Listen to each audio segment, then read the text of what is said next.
خواتین کو heart attack کی شرح بہت کم تھی. خواتین جو ہیں وہ کہتے ہیں کہ مرد پہلے چلے جاتے ہیں، عورتیں پھر بھی باقی رہتی ہیں. تو اس کی شاید بڑی وجہ یہی تھی کہ وہ کام کرتی تھی. اب وہ بھی ساتھ ساتھ ہی چلی جاتی ہیں کیونکہ اب وہ ہلنا جلنا ہی ختم ہو گیا ہے. اب ہر کام جن لوگوں نے ماسیوں سے کروانا ہے، میں تو کہتا ہوں اگر آپ کو اللہ پاک نے یہ افورڈ کرنے کی صلاحیت دی بھی ہے نا کہ اگر آپ کا مال ہے، آپ اپنے گھر میں میڈ رکھ سکتے ہیں، پھر بھی گھر کے کچھ کام کاج کریں. یہ جو صفائی ستھرائی تھی نا، اس سے بڑی ایکٹیو ہو رہتی ہے. اب بتائیں، عورت مرد تو پھر بھی باہر جاتا ہے، کام پہ گیا، کاج پہ گیا، چلو پیدل چل گیا. اور جس گھر میں عورت کے پاس بظاہر کوئی ایکٹیویٹی بچی نہیں ہے سوائے آرڈر دینے کے یا فون پہ بات کرنے کے، تو پھر اس کی صحت ہی خراب ہونی ہے. تو پھر بہت ساری بیماریاں ہو گئی. باقاعدہ ہارٹ اٹیک بڑھ گئے عورتوں میں فیٹی لیور اور بہت ساری اس طرح کی پرابلمز ہیں. تو آپ کو اسمارٹ رہنے کا ایک باقاعدہ قدرتی ورزش ملی ہے. اچھا، پھر ایک اور بات ضرور ہے کہ جو عورت کچھ نہ کچھ گھر کا کام زیادہ کرے تو اچھی بات ہے، کچھ نہ کچھ کرتی ہے نا تو ہر دل عزیز بھی بن جاتی ہے.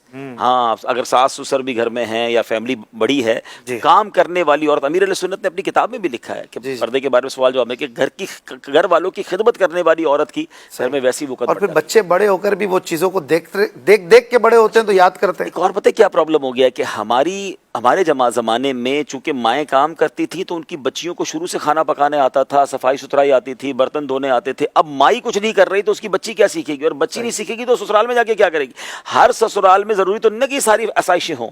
تو گھر کے کام کرنے کی پریکٹس کی برکت سے آپ اپنی بچی کو بھی پریکٹیکلی پریکٹس کروائیں گی تو آنے والے گھر میں اس کے لیے آسانی رہے گی. ایک جملہ یاد کر لیں، مال اسی کا بکتا ہے جس کا درجن 13 کا ہوتا ہے.